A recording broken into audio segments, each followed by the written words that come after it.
Well, I think people have completely different perception of time. They told me since I was down that it was 5 minutes. It's been, I don't know, 40 minutes walking up in the here. Wow, it's been crazy. But okay, finally we are in the Dharma place, the Vipassana center. So, hey, that's the stupa. We have also another stupa here to meditate. Yeah, I will do the check-in and see what's happening.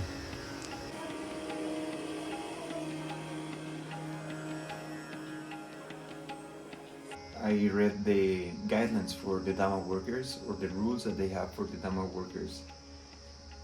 First of all, the priority should always be for the ones who are sitting in meditation. Maybe that's why when you are doing these 10-day courses, and then you're treated so good, so you don't need to be thinking about anything, just being there and being sitting and then be just enjoying your meditation.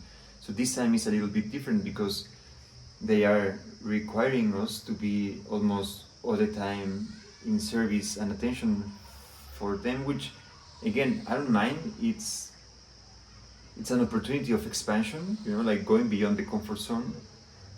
But also I wanted to do like the sitting meditations, and here it is like, okay, you need to be with the eyes open so you are aware if there is any situation happening, so you can react or you can help the others. Or you can also go in very deep states with the eyes open. That's why the Buddha is, he's not seated with the eyes closed.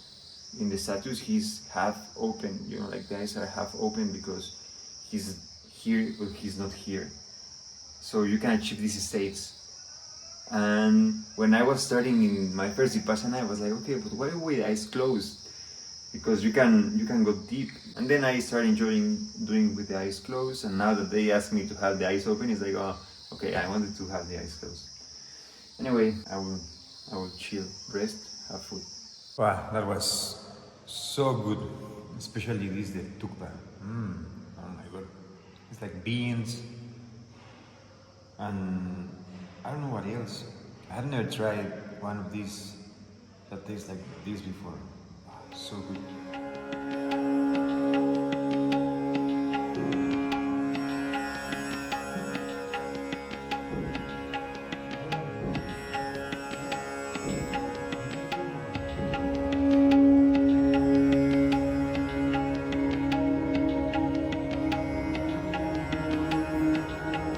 The day has come. We are starting today the reception of the meditators. This is finished. I replaced with the blanket and the cushion. Here it would be the foreigner hall. So speeches would be in English. We have the main hall. So here is around 40 per side, 40, and the other side is 90 and 90. So it's a big center.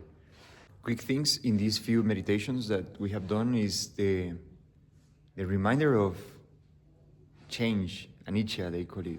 Everything changes. So even if I was doing Vipassana practices by myself, sometimes I was not remembering this, and I was more focused in just perceiving the sensations and observing reality, what's happening in my spheres of consciousness. But here is the reminder again, like observe with the wisdom that everything changes, even if it's a pleasant sensation or if it's an unpleasant sensation, just watch it change. And that gives another perspective for the meditations. So I wanted to share something before starting because I would not share anything else. So see you soon.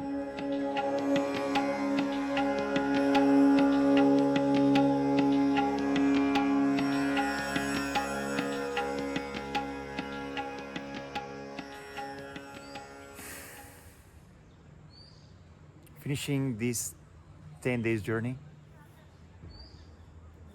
I feel so good. 10 days of observing reality in your body, reality in your mind, reality in your breath. 10 days of be sitting in silence with you. In silence, technically. The people who attend are in silence. I was this time serving. So I will share about this experience, and I would say about my perception, how is different between being sitting and being serving. But anyway, I feel so much glow and happiness for finishing this. It was one day, it was tough. Day 8, I got something that maybe got manifested in my body as pain and illness. So this was a tough day. Rather than that, we were only busy, very busy, more busy than the people who are attending, because we are always like running from 4:30 in the morning to 10 p.m., sometimes 11 p.m. like after in the late meeting. So again, I have talked about this in the past video about explaining Vipassana. Vipassana is based in the triple gem of Buddhism, which compounds morality with compounds samadhi or concentration of the mind through respiration. So you can start observing how the mind is like a non-stopping river of thoughts. And then Panya, developing your own wisdom or perfectioning the mind, purifying the mind, they call it, purifying the mind, eliminating all negativity, because this negativity that you generate can intoxicate you and also can intoxicate the environment. So in the moment that you can start eliminating or reducing this negativity, either yourself will become more light, more peaceful, more harmonious, more equanimous, and also the surrounder will become more peaceful, more harmonious, more happy. And that's kind of the principle. So you live more alive, so you can have a more stable mind, and then you can focus better in your concentration. Doing the technique of the concentration is through the breathing. So it's reality as it is. It's really encouraged to not use any breathing technique, any visualization. That's creepy. This is the music for the breakfast and some blessings in Pali. So maybe I will wait this to finish and then I will keep vlogging.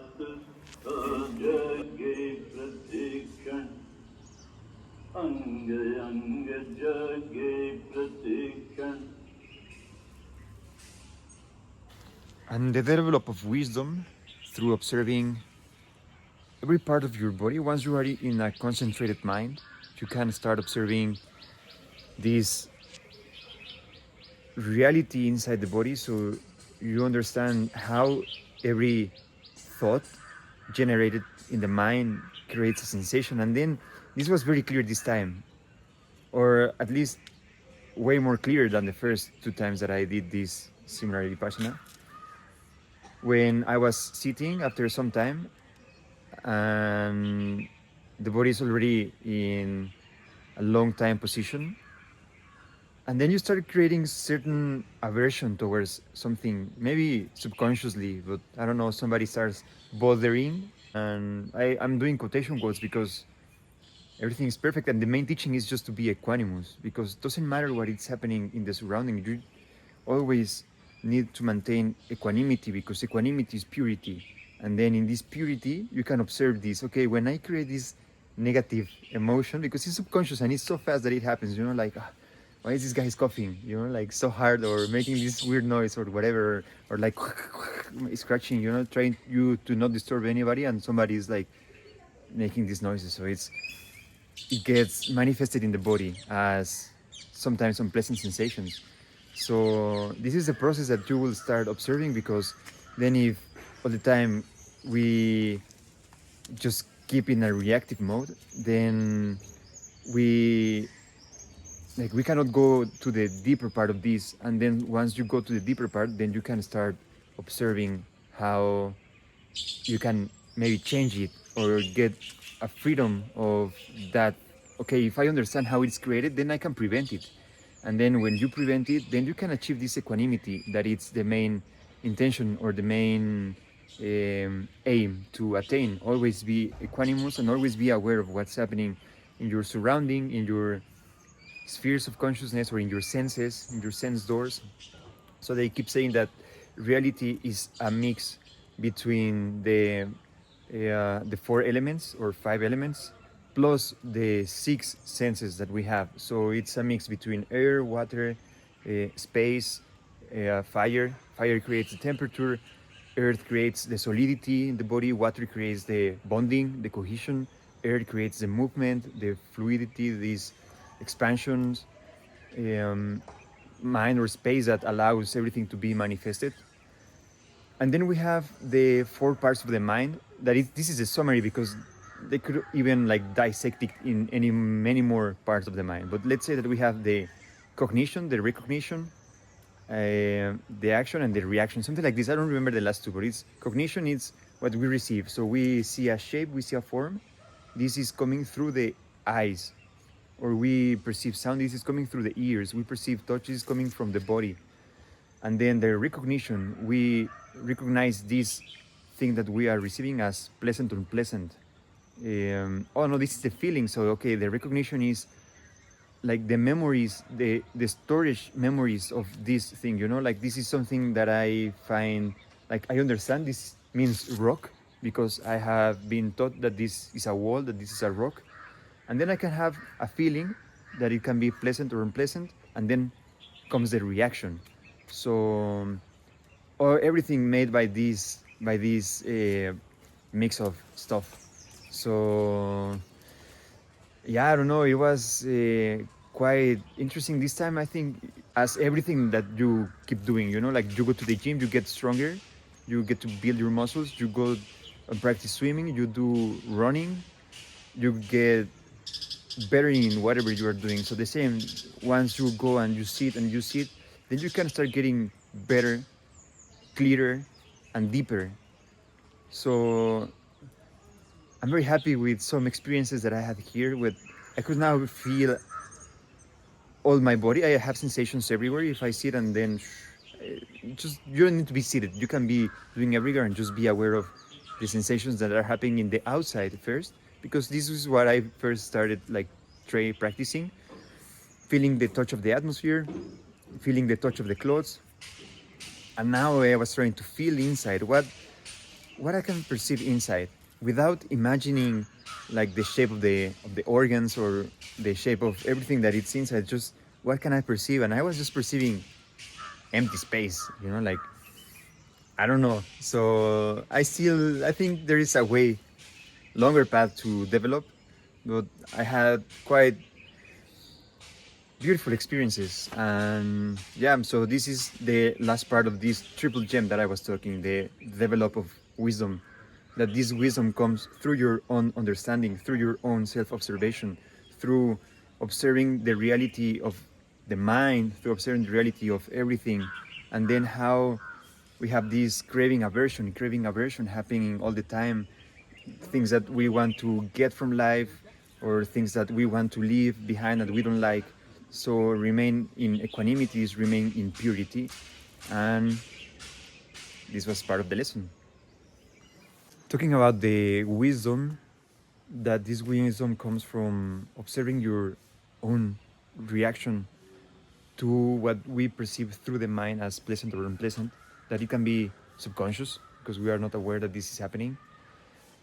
And this was way more clear this time. For example, when I was creating certain judgment or negativities towards people or something, the leg starts burning. And then it's like, oh, okay. So if this is just with one thought, like a lot happens in the body without us being aware of that. So this is kind of the technique. What they are wanting to share is that all the time we're just reacting, that we are not just this condensed mass of flesh and bones, and this is not the body. We're just a change of electronic molecules all the time, jumping to another, to another, to another, and jumping in the mind and mixing between pleasant, unpleasant, in the different layers of the bodies. That this is what I was going to say, mixing. And then I thought, okay, this was my process just right now, you know, like I was going to say like mixing between the different bodies that is said, for example, in the yoga, that we have different bodies. We have the flesh body, the bones, the more dense part. We have the mind body, because the mind is not in the brain, the mind is in every cell of your body. There is a mind in every cell. Then you have the energy body, which is the same, the energy of life that gives us this fuel for moving, for breathing, for doing everything. Then we have the etheric body or the knowledge body, the wisdom knowledge, that this would be the layer between the physical, because it's half physical, and the non-physical, because it's also half non-physical. It's in the body, but it's not in the body. It's already in the ether. And then we have the blissful body, the body of complete ecstasies.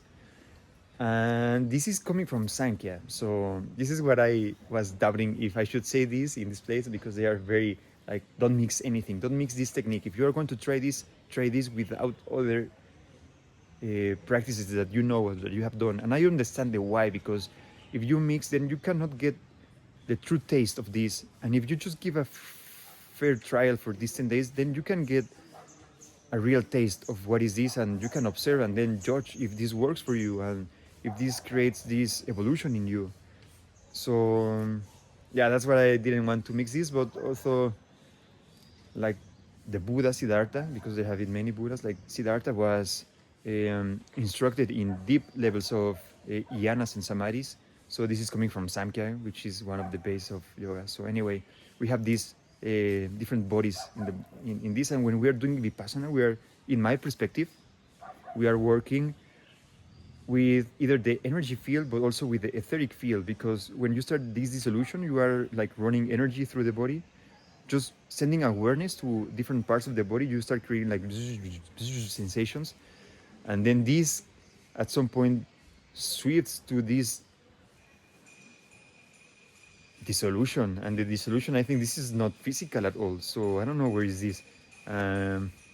Anyway, I don't want to confuse anybody, and there is just different layers and different steps to take, and people who have walked this path for longer time and have been practicing this for longer, people who have been practicing this like shorter times, like me maybe, that I found this 1 year ago.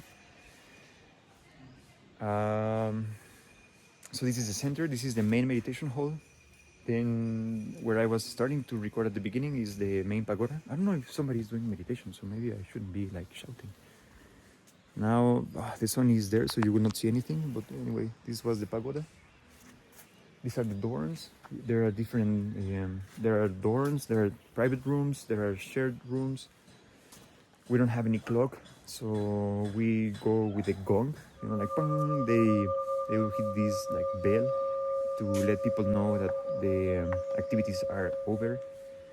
And that was kind of our duties, you know, like to be like the guardians, and hey, come to the meditation, and hey, do this, and hey, don't stretch the legs. And we create also some unpleasant sensations, and I observe it, you know. It's like, okay, whenever I needed to go and, I don't know, like say to the guys, hey, don't point the feet to the teacher, because this, I think in many Asian traditions, they don't like this part of pointing the feet to them. Mostly in Buddhism, you know, like they will not be happy if you point the feet to the Buddha. And they were taking the why. They say that the feet is like a blockage of energy. When you put it in front, is you are not receiving the metta, the love and compassion coming from the front, from the teachers, from the Buddha to you. So you are like rejecting this energy when you point the feet. So for us, there's no problem if we put the feet in front. So there is people who just come and put the foot. So it's like you need to approach them and say like, hey bro, please don't put the feet to the front. But you cannot explain because they are in silence. And then you just say like, don't do this, don't do that. And this was creating certain unpleasant sensations, like, oh, I need to go again and say like this and that, and be checking in the discourses, because in the meditation it's okay, nobody's doing it, almost nobody does it in the meditations. But in the night discourses, like a lot of people are just pointing the feet. And then it's just like, bro, please don't do this, don't do this, don't do this. At the end I explain why in the last day, but during this time you just need to go through it. And I was observing how unpleasant sensations are arising, and it's like, oh, what should I do? Should I just leave it? Because deep inside I know that it's not right for this culture. So my duty is to let them know. So face it and go through it, and yeah, everybody's okay at the end, you know, like they are like, yeah, no problem, I will do whatever, because they are quite strict with the discipline. And there is a why they are like so strict with the disciplines, and this would get fruits at the end. So that's also very helpful. And yeah, what else? I don't know what else can I say. Like we were having meals 3 days. This is one of the most important centers, maybe from the world. They have courses every time, running courses. We have maybe now we're finishing these 10-day courses. There is also another part which I heard it's so beautiful, like with a full garden and kind of jungle vibes. But there is a long-term course running now, so I cannot go and show there. People are like meditating, so I would completely be disturbing them if I am going there.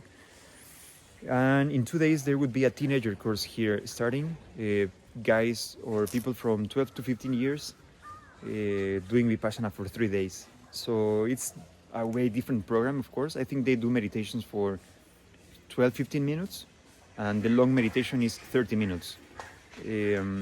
So it's interesting that these kids start like learning this so young. It's so good. So if you know someone, send them here to the course or to whatever country you are, and then you send them to these courses to try. I think for these 10 days you need to be at least 20 years, or unless you have family who is already meditating in this, they can come. Otherwise you need to be, I think, 20 for do the 10 days course. Then there are some other levels. You have like the 7-day course. Then in the 7-day you go like deeper in more theoretical ways of what is the mind, and also in practices. The discourses are also more deep centered.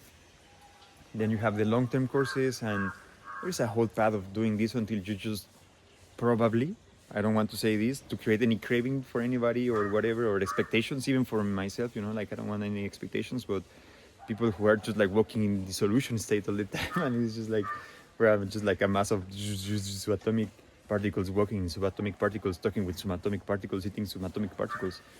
So this sounds interesting, but also sounds like, wow, what is this? Like, is there no way back once you start being there? Or yeah, this is because I don't know why should I be afraid. I'm not afraid. It's a weird perception. Anyway, this is what I can share for now. I will just keep moving, and maybe I keep some more bullets. I will try to settle down all these things. Okay, quick last thing before I am closing this is, there was a monk in our meditation hall. This is our meditation hall, so I already showed the main hall that it was mostly for local people, and then here was kind of international group, people from a lot of countries, like we were maybe 90 people there or 100 people, I don't know. And there was this monk. He inspired me so much. He was from Vietnam, and he's from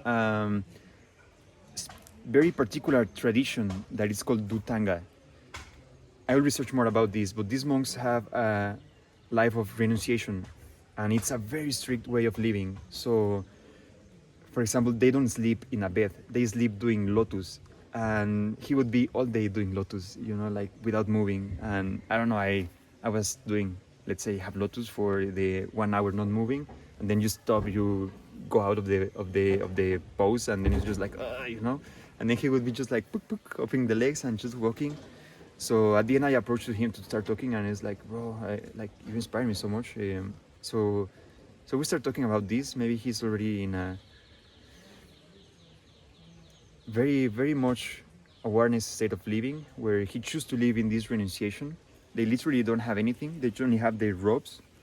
He has 2 pair of robes, one for the cold, and the bowl where they ask for food. That's everything they are having in this life. And a very, like I was saying, like you don't sleep in a bed, you sleep sitting all the day in lotus, and all the time just in awareness and meditation. So at the end I felt I wanted to be like sitting with him in one meditation.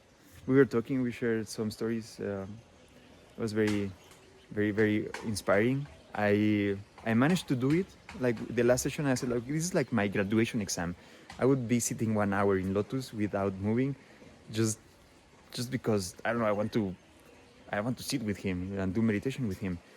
So what I could observe in this last meditation was that the mind was the one who wanted to quit first, because I was still not feeling pain, but the mind was saying like, no, no, no, this is going to be painful. I want to open the legs. And then I really wanted to open the legs, but the pain was still not in the body. The pain was in the thought that it was going to be painful. So this was the struggle for the last maybe 15 minutes, 20 minutes, that I was like, no, no, this is going to be painful. And then I went to open the legs and I went to quit, but then he was next to me and I was like, no, no, no, I cannot open my legs because he's not opening the legs. And then in Pali, the name of these 1 hour meditations where you don't move, it's Aditthana, which means strong determination. He told me this is his Dhamma name. So this is his name, you know, like everything he's doing is like in strong determination, walking barefoot from Vietnam to here, or non-sleeping in like resting the back and living all the life without resting the back, you know, it's just strong determination. And I was asking him, hey, do you don't feel pain? He told me, yes, of course I feel pain, but what is pain? You know, like, so I was like, okay, if he can stay 15 years without coming out of lotus, I can be 1 hour, you know, without coming out of lotus. So yeah, the mind was the one who was playing the trick. The mind was the one who was saying like, no, no, no, this is going to be painful, like quit. And I don't know, this is one beautiful reflection that I got at the end, because it was not in the body.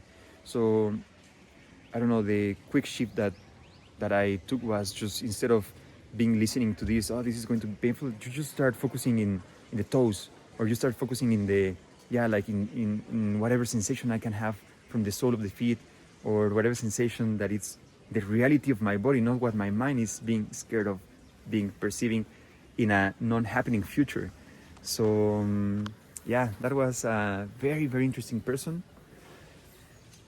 The one that I just wanted to go to him and talk to him. Maybe he's already enlightened. That what is enlightenment also, like this Buddha state. What is this Buddha state? It's like everybody has already this seed of the Buddha in them, and it's like ice and water. You know, this example of the ice and water, like the quality of the water is already in the ice, and the only difference is that the ice, it's in a more dense state. You need to work in it. You need to make it, you know, you need to heat it up to make it flow like water. So every person, let's say, that is in this ice state, but the water is already in them. So you just need to make this raising the energy, or raising equanimity, to transform this ice into water, and then you transform this dense body to an enlightened quality. That I don't want to say enlightenment to create any craving, you know, like, oh yeah, enlightenment and blah blah blah. It's just a state of releasing of unsatisfactions, and be fully aware, fully present, fully here. This would be the description. And then you transform your inner ice into your inner water, so you can flow freely in happiness, in blessings, in the flow of universe with such abundant, beautiful things in life.